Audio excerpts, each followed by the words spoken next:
"Somebody," said the Duke of Greyshaw, "is feeding my poor, and I intend to find out who." The steward blinked at him across the estate office. It was February and the fire had not been lit, and the ink had frozen in the well overnight and only now begun to thaw. "Your Grace means to find out who is feeding them." "That is what I said." "Forgive me, Your Grace. It is only that most gentlemen wish to find out who is robbing them." Kester Vane, 4th Duke of Greyshaw, did not smile. He very seldom did. It had been said of him in 3 counties that he had a face like the north wall of a church, and he had never troubled to contradict it. "I have counted," he said. In the coldest fortnight of the coldest winter in 9 years, in a city with 2,000 out of work at the yards, the poorhouse at Cleeve Street has taken in 106 souls. Last winter, when the weather was mild, it took 480. Explain that to me. The steward opened his mouth and closed it. "They are not dying," Kester said. "I have had the burial returns. They are not dying, and they are not begging, and they are not in the poorhouse, and they are not eating air. Somebody is feeding them, and has been, I am now satisfied, for 3 winters, and has not once come to me for a penny, or a subscription, or a word of praise at a public dinner." He put his hands behind his back and looked out at the sleet coming in off the estuary. "In my experience, there is only one sort of person who does good without wishing to be seen doing it." "And what sort is that, Your Grace?" "The sort," said Kester, "who cannot afford to be seen." He had come north to Greyshaw for the winter to escape precisely the sort of season that was at that moment being assembled for him in every drawing-room in the county. He was 36, unmarried, and possessed of an income that made him, in the frank estimation of the district, less a man than a weather system. Mothers had been observed to change route in the street in order to be met by him. He had, at the last assembly he was fool enough to attend, been introduced to 11 young ladies in 40 minutes, each of whom had been informed beforehand of the exact acreage, and each of whom had looked up at him with the same expression of practiced, radiant attention that he had come to think of as the county's chief manufacturer. Chief among them, undisputed, unrivaled, and perfectly aware of it, was Miss Seraphina Coyne. She was beautiful. He would not have insulted his own eyesight by pretending otherwise. She was the acknowledged belle of the season, the daughter of a rich shipowner with 3 ships too many and 1 name too few, and she had made a study of the Duke of Greyshaw in the way another woman might make a study of the pianoforte, with talent, with application, and with a metronome. She had discovered that he cared about the poor. She had therefore acquired a charity. "Your Grace will be pleased to hear," she said at the Michaelmas ball, laying 2 fingers on his sleeve, "that my Society for the Relief of the Deserving Indigent has distributed above 90 blankets this quarter. 90. And each one embroidered with the Society's device, so that they know whence it came." "So that they know," Kester repeated. "Gratitude," said Miss Coyne, "is so improving to them."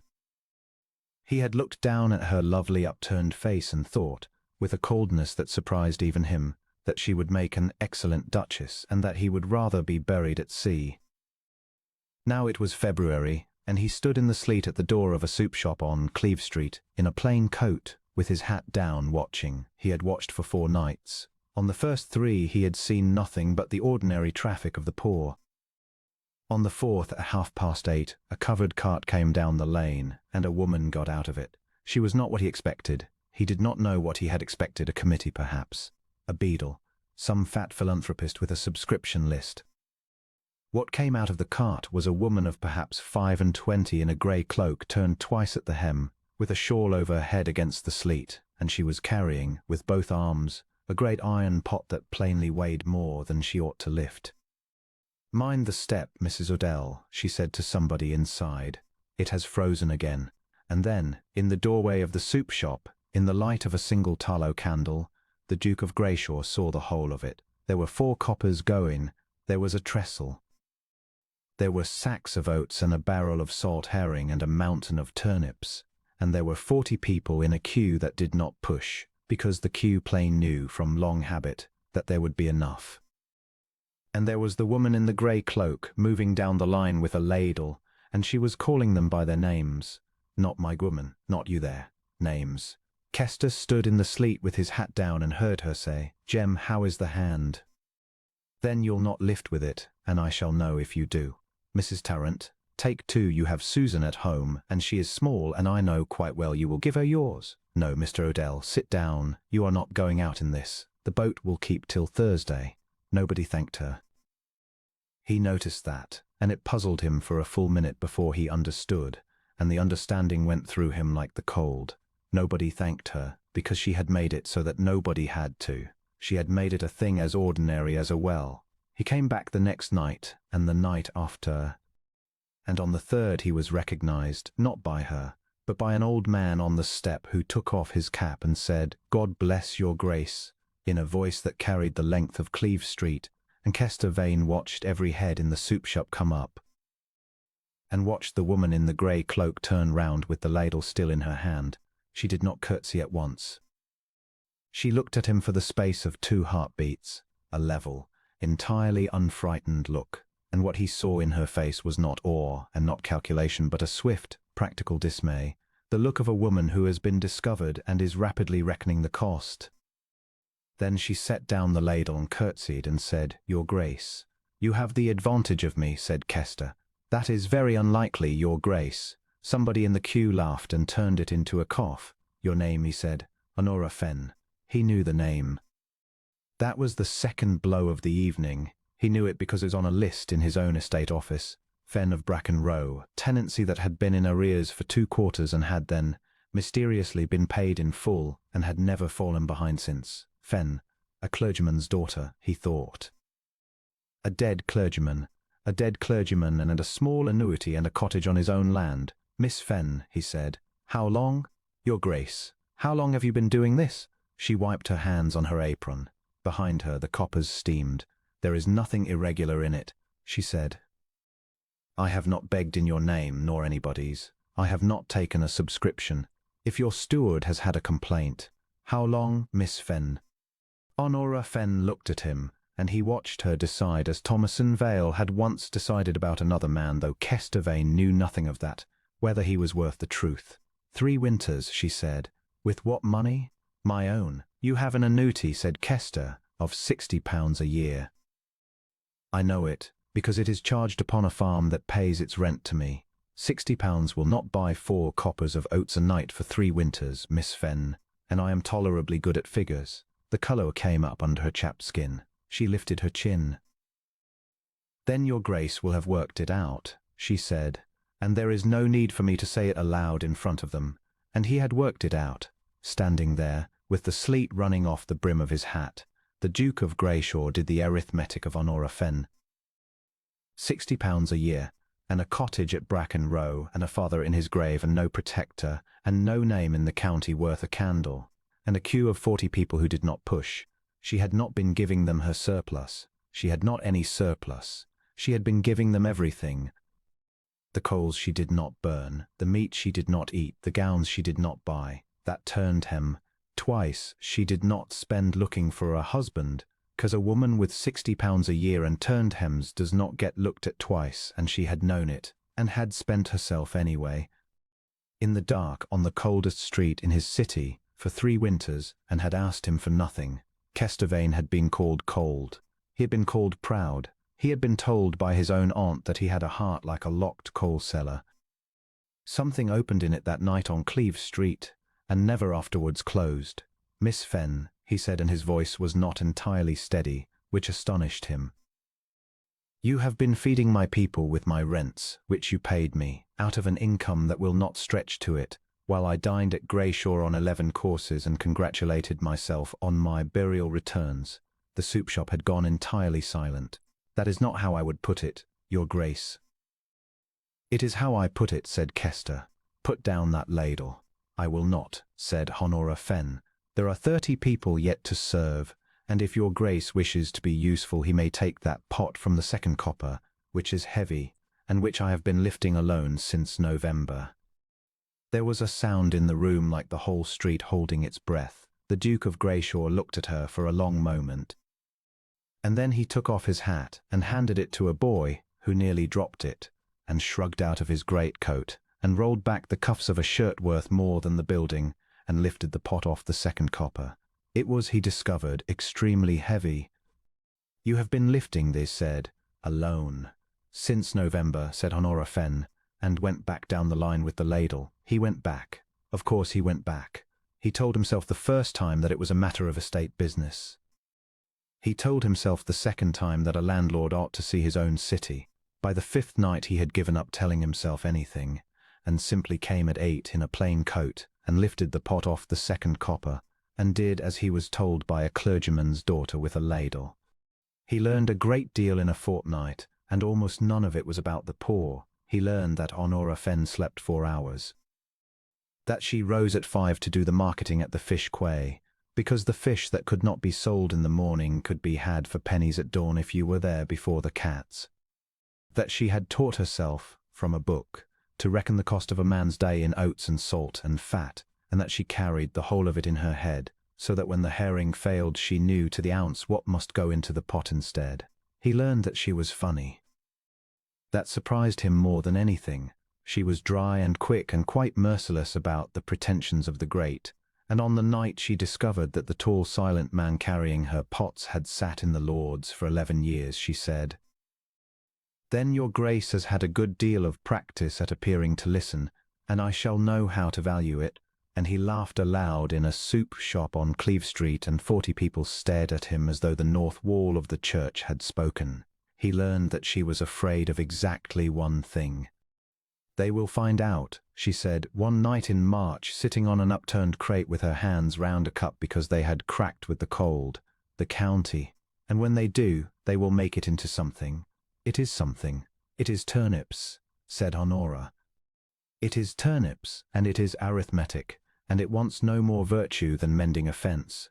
The instant they put a name to it, they will put a bow on it, and then it will be a cause, and there will be a committee, and a subscription ball, and blankets with a device embroidered on them. And Mrs. Tarrant will have to stand up and be grateful in front of 90 ladies who have never in their lives been hungry." She looked into the cup. "And she will do it. That is what I cannot bear. She will do it because she is proud and hungry, and she will pay them in gratitude because it is the only coin she has. I would rather the whole thing were burnt to the ground." Kester was silent for a while. "Miss Fenn, marry me." He had not planned it. He had planned, in fact, to say nothing at all for another month, and had rehearsed a number of measured, reasonable, ducal sentences, and every one of them went out of his head and left him sitting on a crate in a soup shop saying the only true thing in it. Honora Fenn did not look up from the cup for a long moment. "Do not," she said quietly. "I am aware that I have chosen my ground badly." "You have chosen it wonderfully," she said, and now she did look up, and her eyes were bright and furious and wet, "and that is exactly why you must not.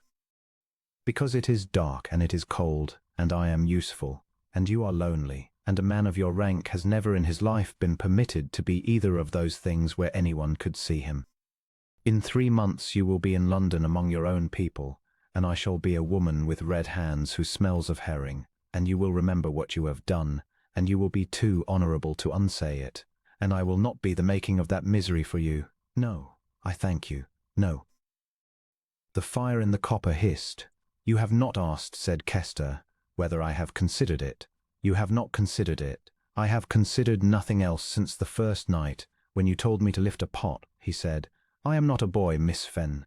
I am 36, and I have been hunted for 11 years by every family in 3 counties, and I have sat at a great many dinners opposite a great many beautiful young women who had been told my rent roll before they were told my name, and I have never once, in the whole of that time, been spoken to as though I were a man who might be of use.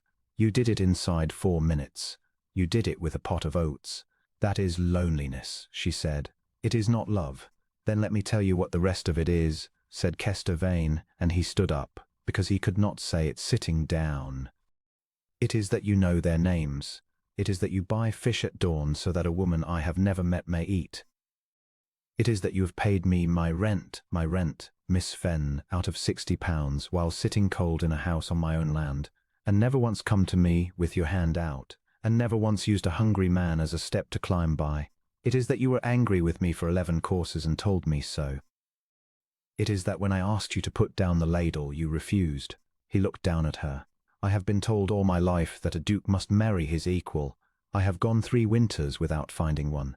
I find I have been looking in the wrong houses. Honora Fenn put her hands over her face.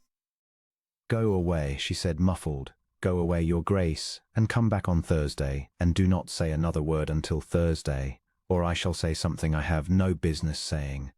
On Thursday, then? Yes, Miss Fenn. What? You would say it, though, said the Duke of Greyshaw. On Thursday. Would you not? And she laughed wretchedly into her hands and did not answer, which was answer enough to carry a man home through the sleet. Thursday did not come first. The coin ball came first.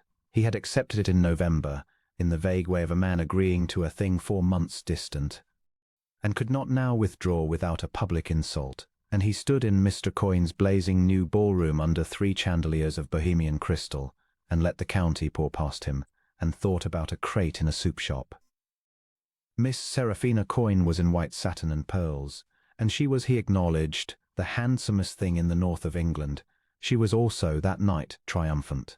Your Grace has heard, of course, she said, and her voice was pitched to carry, as a good singer's is, about the woman. Everything in Chester went very still. The soup, said Miss Coin, opening her fan. Cleeve Street is all come out. My father's clerk had it from the fish quay. A Miss Fenn, if you please. A clergyman's daughter, a nobody from one of your own cottages, your Grace, and she has been feeding half the yards for 3 winters, entirely without leave, entirely without a committee, entirely without a single respectable person to vouch for the propriety of it. Without leave, Chester repeated. Papa says it is a scandal in its way. The fan moved. One does not simply people, your Grace. One organizes. One inspects. Otherwise there is no telling who one is feeding, the idle with the deserving, and what becomes of their character then. She laughed silverly, and around her a dozen faces laughed too, because she was beautiful and rich, and it was her father's flaw. And there is worse. They say she has been seen, a woman alone at night in that quarter, night after night. Alone, your Grace, with the dockmen. My mother says one cannot even pity her. She has thrown her name in the gutter with both hands, and no gentleman living could. Miss Coin. He did not raise his voice. He had never in his life needed to. The room heard the 2 words and turned like a field of wheat under a change of wind, and by the time Miss Seraphina Coin had finished her sentence, there was not a sound in that ballroom but the crystal ringing faintly overhead. How many blankets, said the Duke of Greyshaw, did your society distribute this quarter? She recovered handsomely. 90, your Grace, each embroidered, 90. He turned unhurried to the room. Miss Fenn has served, on my own reckoning, between 40 and 60 persons a night, from the first frost to the thaw for 3 winters. That is above 10,000 meals. She has taken no subscription. She has kept no committee. She has embroidered no device upon anything, and she has asked no living soul to be grateful to her, which I now perceive to be the single most aristocratic act I have witnessed in my life. Nobody breathed. She paid for it, he went on, out of £60 a year and her own dinner, while paying her rent to me punctually, so that I might stand in this room in a coat that would have fed Cleeve Street for a month, and be told that she has thrown her name in the gutter. He looked at the faces one by one, at Mr. Coin, purple above his cravat, at the mothers, at the fan. Gone still. You are quite right, Miss Coin. It is a scandal. It is the greatest scandal in the county, and I have been in the middle of it, asleep for 3 years, and every man and woman in this room has been asleep beside me. The difference between us and Miss Fenn is not that she is a nobody. It is that she was awake. Your Grace, said Mr. Coin thickly, in my house, in your house, Chester agreed, and I will not spoil your floor. I will say only this, and then I will go, and I will not come back. He took his gloves from under his arm. For 11 years you have all been very good as to tell me what a duchess must be. She must have blood, or she must have money, or she must have a face that will do in a portrait, and she must never, on any account, have been seen carrying anything heavier than a fan. He put on the first glove. I have found a woman who can reckon the cost of a man's life in oats, and who has been lifting a £30 pot alone since November, because no one in my county thought it worth their while to help her. If that is not fit to be a Duchess of Greyshaw, Then the title is not fit to be worn, and I shall be very happy to give it up, and take a plain coat, and go and lift pots for the rest of my life. He put on the second glove. 90 blankets, Miss Coyne. Do send them to Cleeve Street. She will find a use for them, and she will not tell anybody where they came from, which, I think, will be the first mercy you have ever been shown. And the Duke of Grayshaw walked out of the finest ballroom in the county, through 300 people, in absolute silence, and did not look back once. He knew it was a mistake before his carriage was out of the sweep. He sat back against the leather with the lights of the coin house burning behind him, and understood, with the cold clarity that had made him formidable in the Lords and useless in every drawing-room in England, that he had done the one thing she had begged the world not to do. He had put a name to it. He had put a bow on it.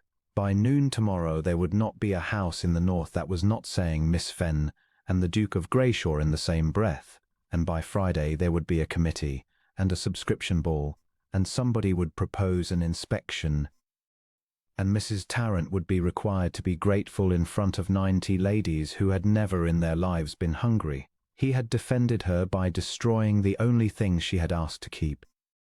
His aunt was waiting in the long drawing-room at Grayshaw when he came in at 1 in the morning, upright in black silk before a dying fire, with the air of a woman who had been sitting in judgment since the invention of the county.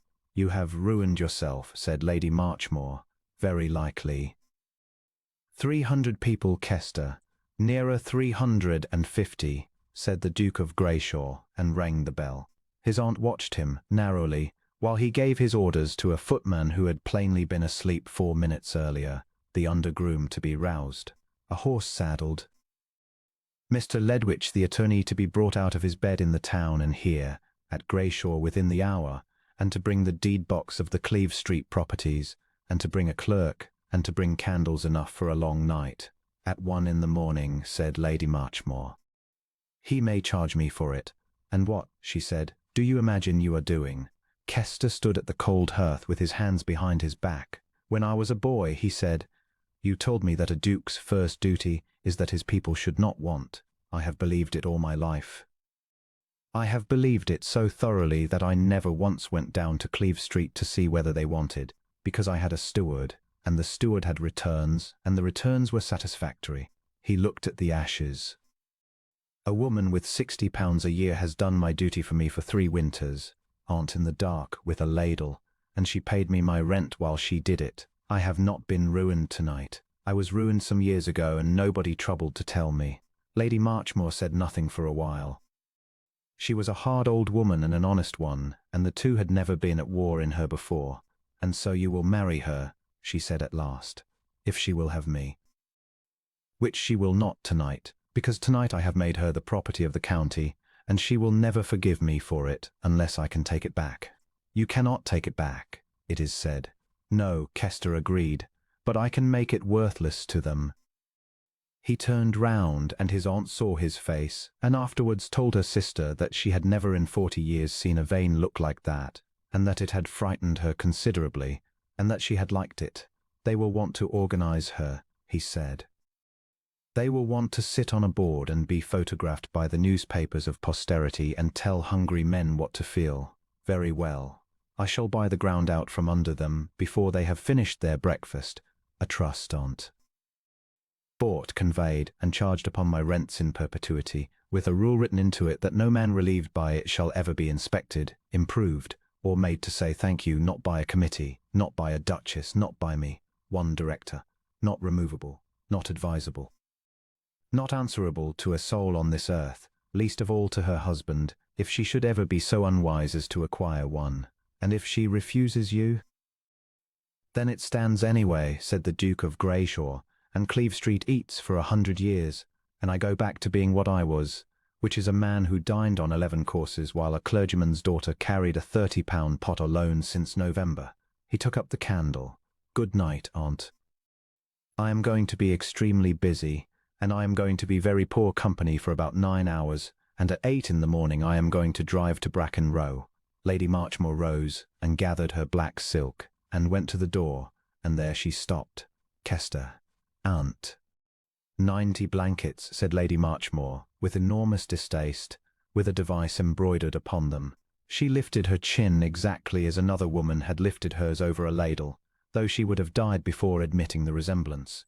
"Send my carriage to Cleeve Street on Monday. And tell nobody." The attorney came at 2:30. The candles burned till dawn. He drove to Bracken Row at 8 in the morning through a thaw, unshaven, with a folded paper in his breast and no plan whatever beyond the door, and found her at the gate of a cottage with a mended roof and a starved little garden, in the grey cloak with her hands red to the wrist. She did not ask him in. "You have heard," he said. "Mrs. Odell's boy ran the whole way from the quay to tell me." Her face was white and perfectly composed. "You stood up in Coyne's ballroom, before 300 people, and told them about the soup." "I did." "Why?" "Because a woman in white satin called you a scandal," said Kester, "and I discovered that I would rather burn the county to the ground than let it stand." "And now," said Honora Fenn, "there will be a committee." "Yes." "And a subscription." "I imagine so." "And Mrs. Tarrant," she said, and her voice cracked at last, "will have to stand up in front of 90 ladies and be grateful." "No," said Kester, "she will not." Honora looked at him. "I have thought of nothing else since I left that room," he said. "You told me the danger and I walked straight into it, and I have spent the night undoing what I could. Listen to me." He took the folded paper from his breast. "The soup shop, and the 2 buildings beside it, and the coal yard behind are bought. They are conveyed to a trust. The trust has one rule written into it in language that no committee in England can get round. No person relieved by it shall ever be required to attend, to thank, to be inspected, to be improved, or to be looked at. Not once. Not by me. Not by anybody." She did not take the paper. "And the money?" she said. "Charged upon the Greyshaw rents in perpetuity, so that it does not depend upon any man's whim, including my own, and cannot be withdrawn by my heirs if they turn out to be fools." He paused. "There is a further clause. The trust is directed by one person who may not be removed, and who may not be advised, and whose accounts I am expressly forbidden to see." "That is madness." "That is a duchess," said Kester Vane. The thaw dripped from the eaves. Somewhere down Bracken Row a dog was barking at nothing. "You cannot buy me," said Honora Fenn, very low. "No," he said, "and I have taken great pains not to. That deed stands whether you have me or not. Read it. It is not conditional upon anything. If you send me away this morning and never speak to me again, Cleeve Street eats for 100 years. And Mrs. Tarrant will never once be told to be grateful, and I shall go back to Greyshaw, and be exactly what I was before you told me to lift a pot. Only I shall know for the rest of my life that I was not equal to you." His jaw tightened. "So there is nothing here to buy you with." "There is only me, and I am asking." She was crying and furious about it, scrubbing at her face with the back of a red hand. "Do you know what they will say," she said, "about you? A duke and a soup woman. They will say I trapped you. They will say I hunted you with a ladle. For the rest of your life, at every table." "Miss Fenn," said Kester, "I have been hunted by experts. I know precisely what it feels like, and I have never once in your company felt anything but fed." She laughed. It came out of her like a sob and turned halfway into a laugh, and he had never heard a better sound in his life. "You are a very stupid man," said Honora Fenn. "I am reliably informed," said the Duke of Greyshaw, "that I have a face like the north wall of a church." "You have," she said. "You have exactly that, and I have been looking at it across 4 coppers all winter, and it is the only face in this county that has never once looked at me as though I were a curiosity." She pressed her lips together and lifted her chin, that same lift, the one he had seen with the ladle in her hand, and it went through him now as it had then. "Thursday," she said. "You said you would say nothing until Thursday." "It is Thursday." Honora Fenn stopped. She looked at the sky as though the sky might contradict him, and she looked at the frozen ruts, and at the cottage with its mended roof, and then she looked at him and said, "So it is," and she came through the gate. He did not touch her. He wanted to. He had wanted to since the night she told him to sit down and be useful. But he stood in the mud at Bracken Row with his hat in his hand and let her come, because he had learned in one winter of pots and turnips that everything worth having in this world is given and not taken. She stopped an arm's length from him. "I have red hands," she said, "and I smell of herring, and I own 2 gowns." "You own a city," said the Duke of Grayshaw, "and it does not know it yet." And Honora Fenn put her red hand into his, and he closed his fingers round it, very carefully, as though it were made of something rarer than any stone in the Grayshaw vault, and he bent his head over it, and the thaw dripped from the eaves of the cottage, and the dog went on barking down Bracken Row at nothing at all. They were married in April, in the small church at Bracken Row where her father had preached, with the door open because there was not room inside, and the whole of Cleeve Street standing in the churchyard in the wet grass, and Mrs. Tarrant weeping so loudly at the back that the curate had to raise his voice. Lady Marchmore sat in the front pew in black silk and wept at nothing whatever and denied it for the rest of her life. There were no 90 ladies. 2 came at their own request, having written first, and were made welcome, and afterwards worked in the soup shop for 6 weeks and never told a soul, which was the only sort of penance the new Duchess of Grayshaw would accept. Miss Seraphina Coyne did not come.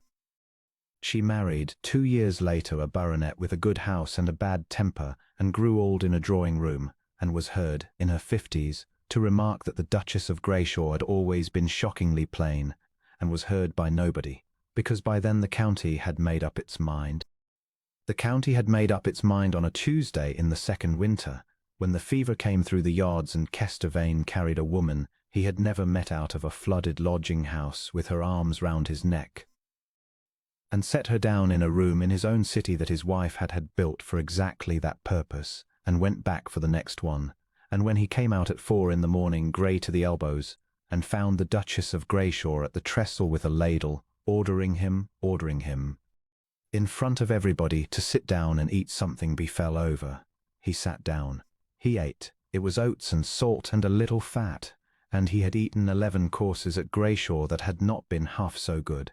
"You are staring," said Honora, without looking up. "I am," said Kester. "At what?" "At my equal," said the Duke of Grayshaw. And Honora Vane, Duchess of Grayshaw, in a grey cloak with the hem turned twice, because she would not have a new one while the coal was dear, put down the ladle at last, and came and stood behind his chair, and laid her cracked red hand on his shoulder in front of 40 people who did not push. He covered it with his own. Nobody thanked her that night either. She had made it so that nobody had to.